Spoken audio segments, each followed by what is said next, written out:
Welcome to my presentation on the question why we get the Nobel Prizes we deserve, a historical perspective. The Nobel Prize is celebrated as an honoring of the greatest benefits to mankind. It is supposed to be the most prestigious scientific award there is. For this reason, the fact that there are bad prizes is a problem. Numerous newspaper articles, internet pages and books address the issue of the worst Nobel Prize ever awarded. How is this possible? Why does the most important prize for a scientific achievement eventually turn out to be a failure? Is science less infallible than expected?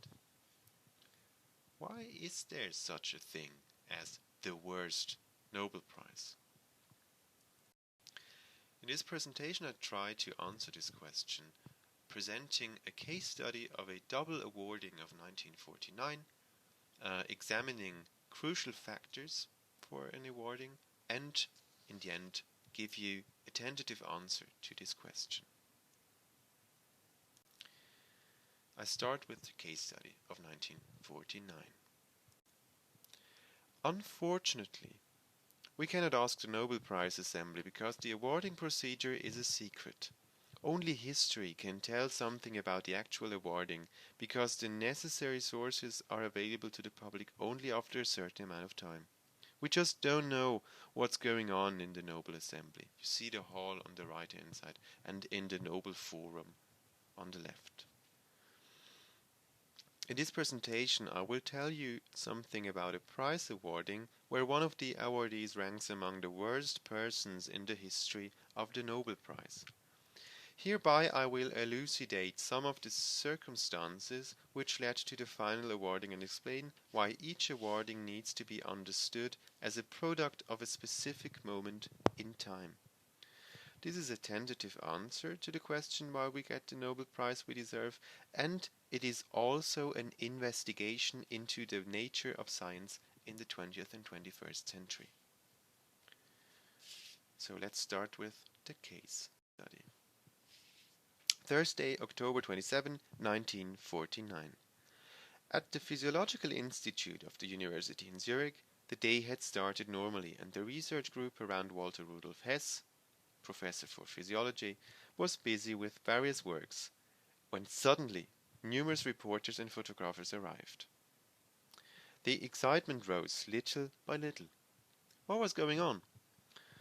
Well, the broadcast on Radio Stockholm announced the Karolinska Institute's decision on the Nobel Prize in Physiology or Medicine. This year, the prize would go to two people. Lisbon neurologist and surgeon Antonio Egas Moniz for the discovery of the therapeutic value of leucotomy in certain psychoses, and Zurich physiologist Walter Rudolf Hess for his discovery of the functional organization of the interbrain as a coordinator of the activities of the internal organs. I come to the examination of crucial factors for an awarding. Well, the awarding of 1949 was no surprise, neither for Hess nor for Moniz. Both had received several nominations before. Moniz had received a total of 18 nominations, Hess 31 nominations. The nominations for Moniz came from Portugal, Brazil, the US and Denmark. Those for Hess from Switzerland, Belgium, Austria and the Netherlands. The geographical distribution of these nominations is telling. Neither of them was unquestioned. US scholars disapproved of Hess's work, and European scholars were critical of Moniz's technique. Prefrontal leucotomy had already been critically evaluated by some in the 1940s. Quite understandably, it was a psychosurgical procedure where connections in the brain's prefrontal cortex between the lobes and the rest of the brain were severed irreversibly. The story is well known how US physician Walter Freeman, you see a newspaper article on Freeman from 1941, how US physician Walter Freeman embraced leucotomy and popularized it under the name of lobotomy from the 1930s on.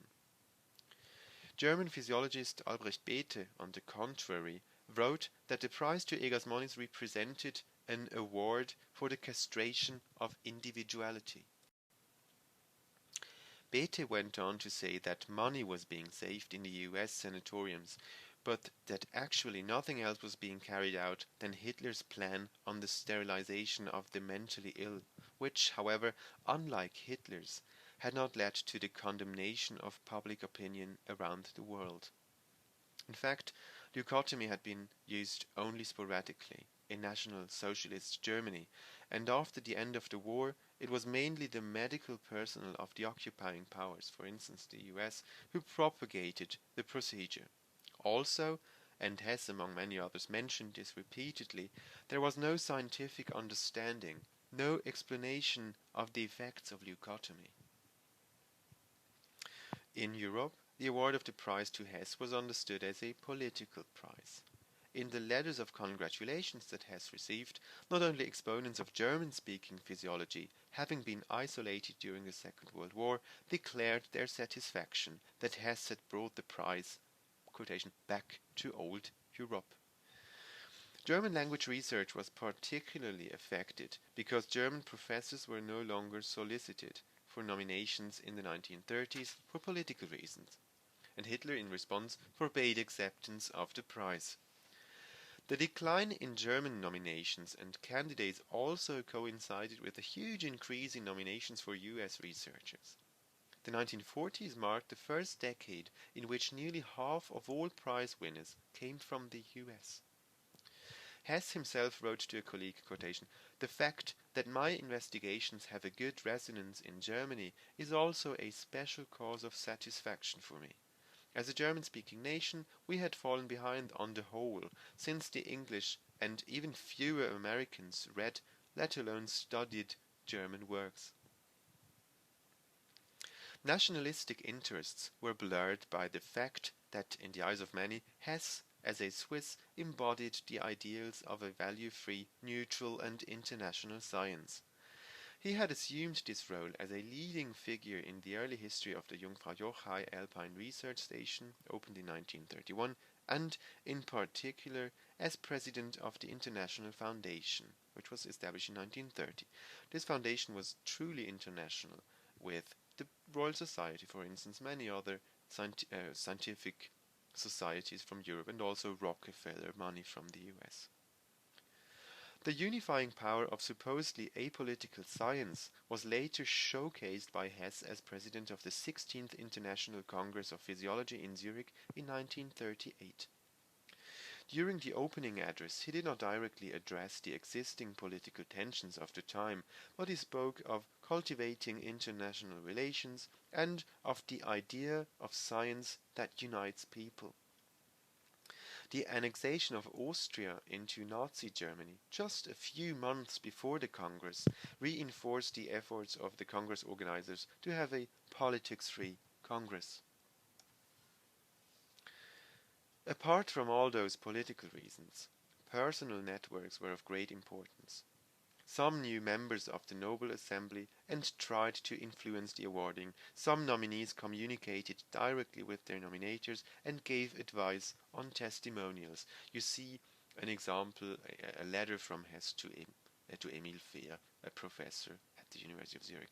And everything, of course, was top secret.